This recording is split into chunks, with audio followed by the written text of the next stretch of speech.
dernière session, Marco Barber va nous accompagner à encore mieux comprendre comment est-ce qu'on peut piloter l'AI, le Generative AI. Marco est basé à Genève, et pour la petite anecdote, je suis aussi de la région de Genève. Ça fait plus d'1 an et demi qu'on se connaît par LinkedIn avec Marco, mais c'est la première fois qu'on se voit et il faut qu'on soit à Paris pour le faire. Donc ça nous fait quand même pas mal rire. Donc Marco s'est donné comme mission de rendre l'IA générative accessible à tout professionnel. Une mission fantastique dont on a vraiment besoin à l'heure actuelle.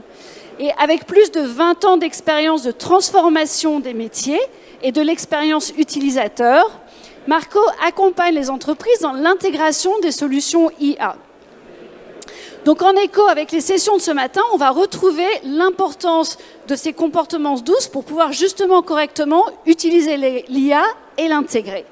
Je ne vous en dis pas plus, c'est Marco qui va nous faire découvrir un petit peu tout ça. Gracias, Florencia. Bienvenidos a Berlín. Je vous souhaite tous la bienvenue. Bien sûr, Berlin, ce n'est pas mon vrai nom. Je suis espagnol et aujourd'hui, je vais vous présenter une solution IA pour pénétrer la Casa de Moneda y Timbre del Banco Nacional de Madrid. Non, bien sûr, ça, c'était pas vrai. Ce que Florence a dit, c'était vrai, mais je suis un grand fan de la Casa de Papel et j'ai pas pu m'empêcher de vous la faire. Et ça va être peut-être une des petites seules narrations, blagues que je vais vous faire, parce que ça va être plutôt une présentation assez technique. On a peu de temps, 25 minutes, donc on va faire 10 minutes, un petit peu théorie pour poser le décor, revoir des concepts, mais probablement avec une formulation que vous n'avez pas encore déjà vue. Et puis après, on va passer aux pratiques. Donc c'est posé un petit peu comme une démonstration. On pose une hypothèse. Est-ce que l'on peut piloter la GenIA avec des soft skills? Est-ce que c'est du bluff ou du concret? Et s'il s'avère que oui, autant bien le faire. Donc c'est ça qu'on va travailler en pratique aujourd'hui. Donc pour dire vrai, le compteur n'a pas commencé, mais c'est pas grave. Tu seras ma gestionnaire du temps. Donc mon travail à moi, c'est de travailler avec des professionnels, des ressources humaines, des managers marketing, des managers communication et autres fonctions, des chercheurs d'emploi aussi, que je forme à utiliser l'IA générative afin de les renforcer, empower them. Et donc, je fais ça avec des méthodes structurées et avec des compétences humaines, des soft skills. Je viens de faire un spoiler. Donc, vous me connaissez maintenant. Je vais vous poser 2 questions pour vous connaître vous. Se connaître soi-même, comme ça on voit un petit peu le niveau de l'équipe que l'on a aujourd'hui. Qui gagne du temps ou a l'impression de gagner du temps en utilisant l'IA générative dans son travail? Ok, une majorité, mais il y a quand même un quart, un cinquième de personnes qui n'ont pas forcément levé la main. Donc une autre question, qui a une expérience moyenne ou frustrante dans l'utilisation de l'IA générative de contenu? Levez la main, s'il vous plaît. Quand même quelques personnes, un quart peut-être des personnes. Donc, on a encore du chemin à faire et c'est ce que l'on va faire commencer déjà aujourd'hui, ensemble. Donc, je vous propose d'abord d'analyser la situation des compétences douces en 2025. D'accord? Donc, pour faire ça, j'ai pris une enquête d'une agence BNG qui a posé des questions à 1000 entreprises, notamment pourquoi les compétences douces sont importantes. Et on a eu quelques réponses classiques. Celle qui m'intéresse le plus, c'est celle-là. Les compétences douces sont importantes à cause de l'avènement de l'IA. Parce que l'IA réalise toutes les tâches à processus répétitifs. C'est l'automatisation. Donc, pour se différencier, j'imagine, on doit être meilleur et on utilise les compétences douces. Mais l'hypothèse du jour qu'on a vue tout à l'heure, c'est est-ce qu'on peut utiliser aussi, est-ce que ces compétences douces deviennent importantes pour utiliser l'IA générative. Voyons ce qu'est la définition d'une compétence douce. Vous la connaissez probablement mieux que moi, vous qui êtes dans les ressources humaines et le coaching. J'ai demandé à l'IA générative de me sortir un mind map que vous ne voyez pas, c'est un peu petit pour que vous le voyez ici, mais c'est ce qui est important de voir, c'est qu'il y en a beaucoup. Il m'a sorti plus d'une cinquantaine de compétences douces, de soft skills, organisées par catégorie. Premier avantage de l'IA, de voir tout de manière exhaustive et structurée. Donc, par laquelle commencer? Si on doit utiliser les compétences douces pour piloter la GenIA, par laquelle commencer? Laquelle est la plus importante? Alors, avant de répondre à cette question, voyons juste qu'est-ce que c'est que la GenIA. D'accord? La GenIA, une des caractéristiques très importantes, c'est qu'elle est en langage naturel. On interagit avec elle en parler, toutes les langues du monde, en écrit, avec les gestes, donc le non-verbal, même avec les dessins, etc., etc. Là, pour l'instant, on en est là. Et puis, donc ça, c'est son fonctionnement. Et sa fonction, c'est de générer du contenu multimédia. Petite astuce, pour ceux qui cherchent des solutions, des nouvelles problématiques, il faudra aussi revoir la gestion des contenus, parce qu'on n'en a jamais produit autant, à foison. Donc la manière classique de gérer des contenus, c'est obsolète.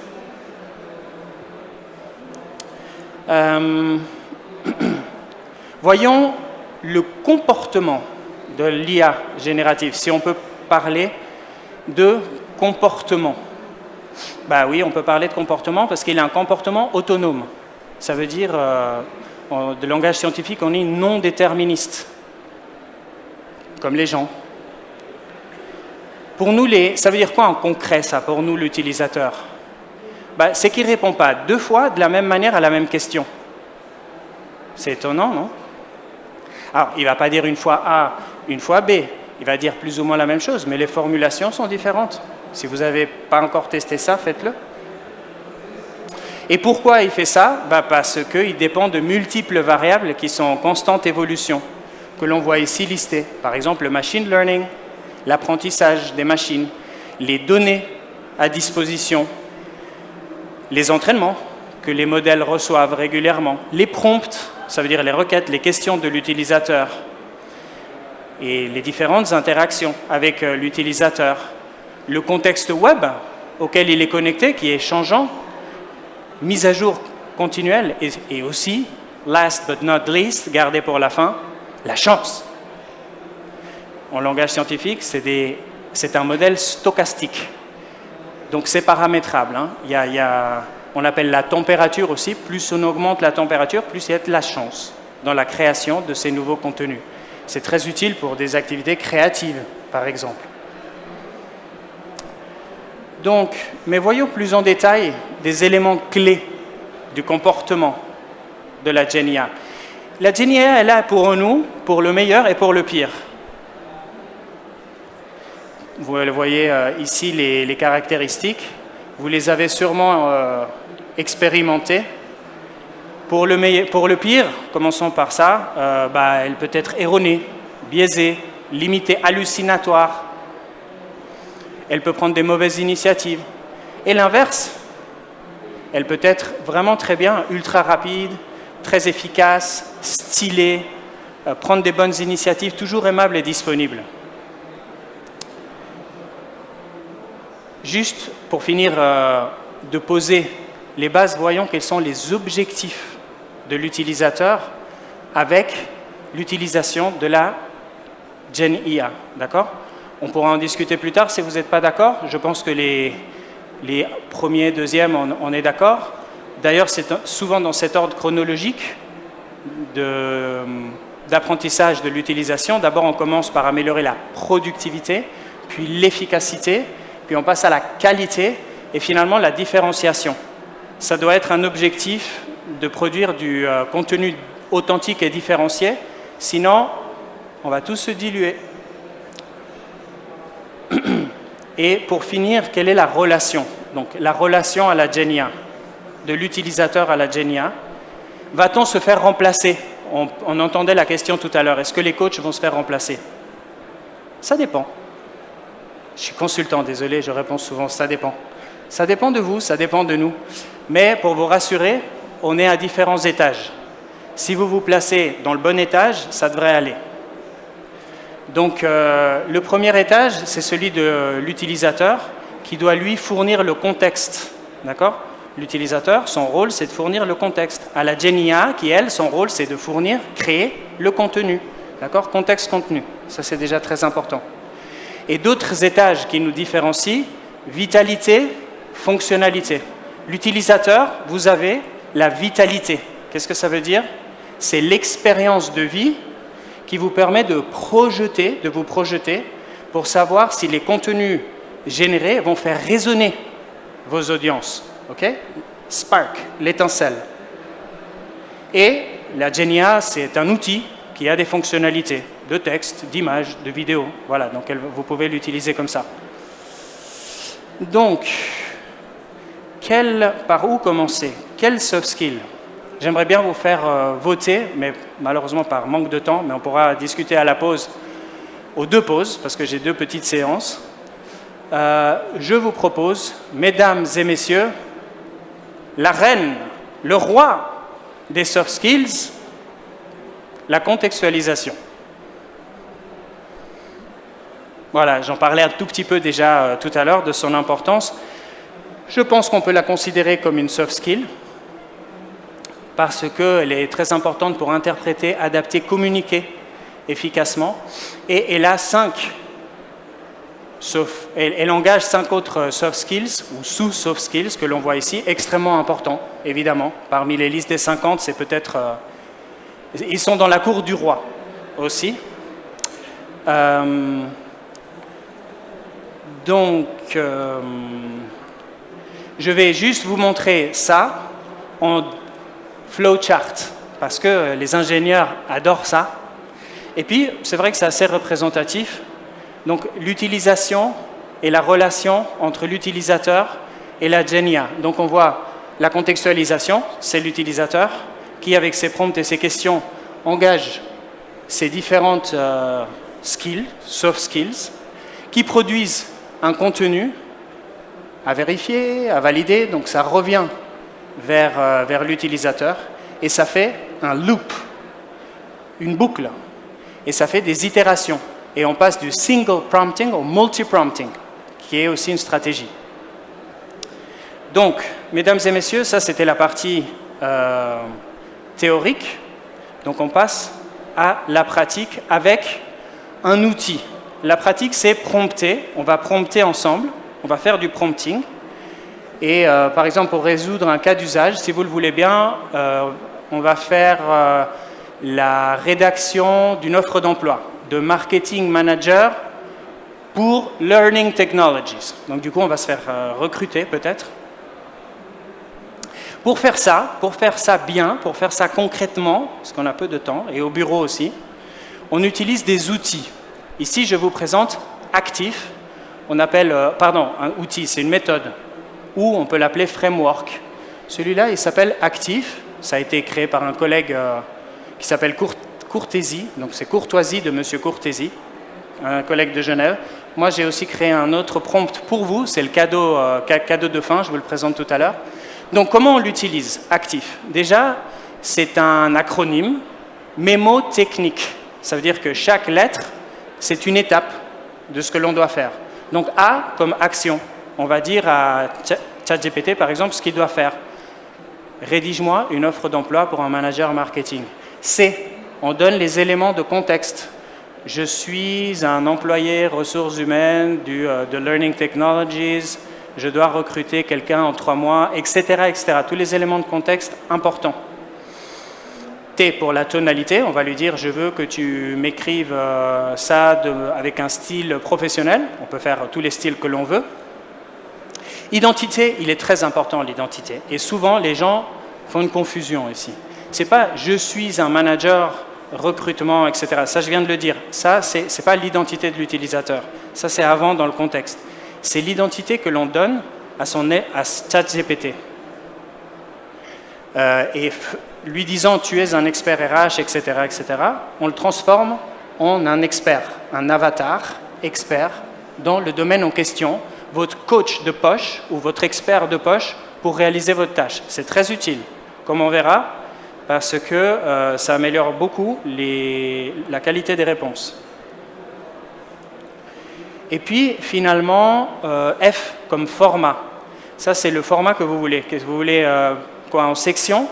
Quelle section? Vous voulez une page ou 3 pages, etc. Si vous ne dites pas ce que vous voulez, c'est ChatGPT qui prend les initiatives. Bonne, pas bonne, ça dépend.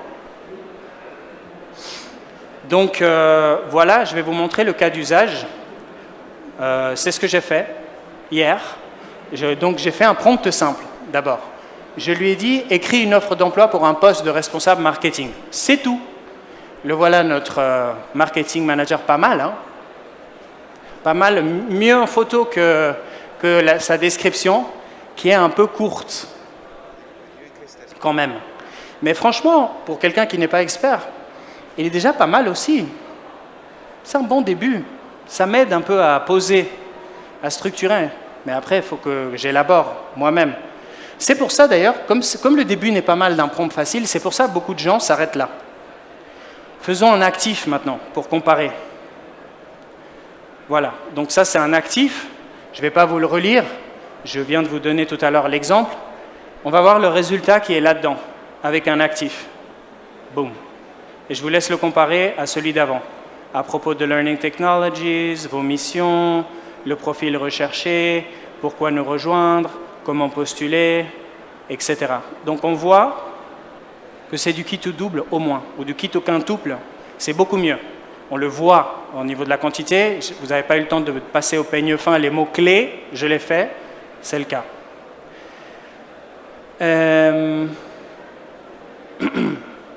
Donc, on arrive gentiment, mais sûrement, à la fin de ma présentation, où on pourra échanger en questions-réponses, à la fin de la première partie, parce que la deuxième partie, on va aller plus loin. On va combiner 2 frameworks, Active et COT, Chain of Thought, la chaîne de pensée. Et ce qui est intéressant en plus, c'est qu'on va enchaîner notre Genia. C'est un peu dur de le dire comme ça, mais elle n'a pas mal. Peut-être qu'avec ça, on pourra la piloter, concrètement.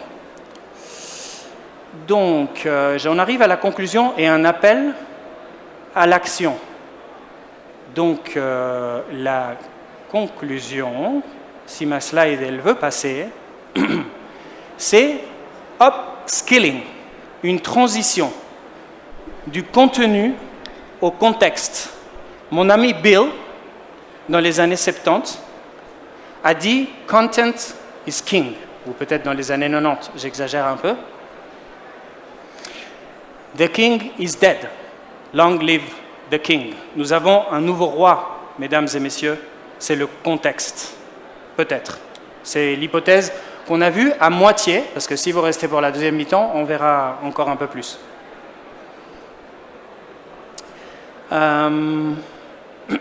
Donc, là, c'est celle qui vient, c'est la toute dernière slide. On a vu que la contextualisation, c'est une soft skill clé, que la relation entre l'utilisateur et la Genia est une complémentarité entre le contexte apporté par l'humain et le contenu généré par l'IA. Et ma dernière question, c'est donc, quel est le rôle de l'utilisateur? Est-ce que l'utilisateur est vraiment copilote de l'IA? Parce qu'on entend souvent parler de copilote. Je suis désolé pour ceux qui utilisent cette thématique. Moi, je pense qu'on est plutôt les pilotes, ou on devrait l'être. Okay? On va pouvoir discuter de... C'est l'objectif, de rester les pilotes, rester maître et piloter la Genia. Voilà, en 25 minutes.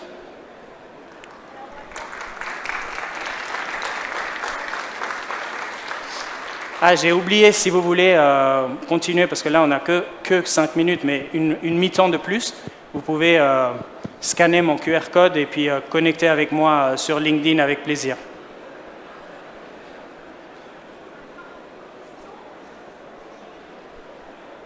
Ah, Florencia a perdido su micrófono. Nous ne pouvons pas voler la Banque de Madrid dans ces conditions. Les erreurs, c'est le live. Hein. Voilà, voilà. Ah Donc oui, je peux prendre des questions pour Marco. J'ai un petit problème de batterie sur le micro. Est-ce qu'il y a quelqu'un qui a une question? Ah, super. Madame. Bonjour à tous. Merci beaucoup pour la présentation.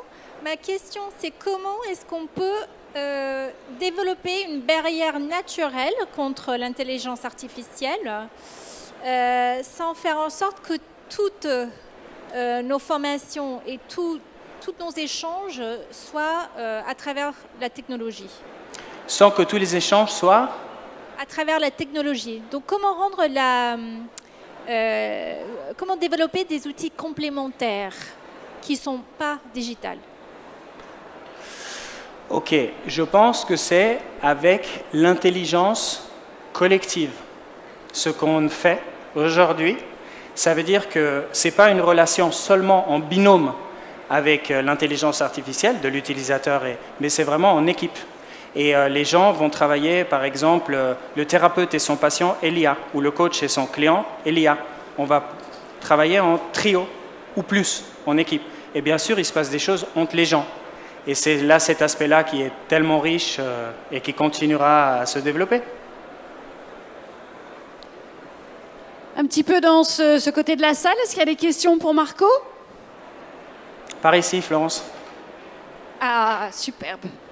Alors, je vais commencer par monsieur. Oui, merci pour votre présentation. Ma question concerne le prompt. Plus près? D'accord. Ma question concerne le prompt. Est-ce que c'est du coup, quand est-ce que c'est mieux de tout demander d'un coup à ChatGPT par exemple, ou bien de faire partie par partie? C'est une tellement bonne question que je l'ai dans ma deuxième partie. Vous restez ou pas?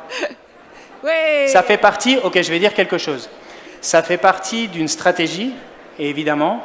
Dans mon travail, je fais souvent référence, je m'inspire de Socrate, une de nos grandes stars de la dialectique. Et dans la dialectique, c'est de la contextualisation. Et la maman de Socrate, elle était sage femme. Et donc, Socrate parlait de maïeutique. La maïeutique, c'est la mise au monde de bébés. Mais lui, il parlait de maïeutique pour la mise au monde de contenu. Donc, il faisait des stratégies de contenu. Donc, le nombre de questions-réponses, et s'il les posait tout d'un coup ou petit à petit, c'était vraiment sa stratégie qui devait se poser tout le temps. D'accord? Comme un psychologue aussi fait. D'accord? L'art de la question. Alors, la dernière question pour cette session, en sachant qu'on continue justement pour voir comment utiliser les deux frameworks. Bonjour. Moi, j'avais une question sur le... En fait, j'ai deux petites questions. La première, c'était sur le prompt. Vous avez insisté sur le volet sur l'identité, qu'il fallait renseigner l'identité. Vous avez... pardon, je répète. Sur le prompt, vous nous avez dit que c'était important de renseigner l'identité en disant à la machine qu'elle était expert. Et du coup, je me demandais pourquoi et qu'est-ce qui se passait derrière pour que ça améliore la réponse. Et ma deuxième question était plus générale. Vous avez évoqué le fait qu'il fallait arriver à se différencier lorsqu'on utilise les prompts pour qu'on n'ait pas tous les mêmes réponses et qu'on ne crée pas tous, par exemple, les mêmes offres d'emploi. Et comment, quels sont un peu vos conseils en la matière? Ok, merci. Alors, comment ça fonctionne lorsqu'on lui dit qu'il est un expert? En fait, c'est une instruction. Donc, il l'applique. Il a été entraîné par beaucoup de données pour pouvoir comprendre ce qu'est un expert dans ce domaine-là. Et il se met dans les chaussures et il fait un role-play, un acting, et il vous répond en conséquence. Donc, on peut lui donner un domaine ou croiser plusieurs domaines. Et c'est comme ça que ça se passe. C'est le machine learning. Il y a aussi le deep learning, neural networks, qui permet en fait d'affiner encore tous ces processus. Voilà comment ça fonctionne pour la première question. Et la deuxième question, c'était... Ah oui, comment on fait pour se différencier? Donc, comment on fait pour se différencier? De la même sorte que l'on fait pour se différencier sur papier. Ça veut dire qu'on va bien comprendre déjà quels sont nos objectifs, quelle est notre identité, quelle est la problématique, etc. Et puis, si on n'en a aucune idée de tout ça, on peut commencer sans aucune idée, sans éducation de ce que je viens de dire. Moi, je suis un consultant, donc j'ai l'habitude du problem solving, mais quelqu'un qui n'a pas d'éducation et qui vient des champs, pour dire un métier, un environnement complètement différent, si on lui apprend qu'il peut s'éduquer, lui, pas seulement la machine, en interagissant avec, et en réalisant des tâches, bah, c'est tout bénef. C'est pour ça que c'est accessible et ça peut éduquer le plus grand nombre. Vous voyez ce que je veux dire? Alors un tout petit moment de pause, hein, juste 2 petites minutes pour accueillir les participants qui vont arriver, qui n'étaient pas avec nous pour cette première partie, et on enchaîne sur le deuxième volet de la présentation de Marco, où là on va continuer d'aller dans les applications concrètes et on va explorer ces 2 frameworks dont il nous a parlé. Donc juste quelques petits moments de pause.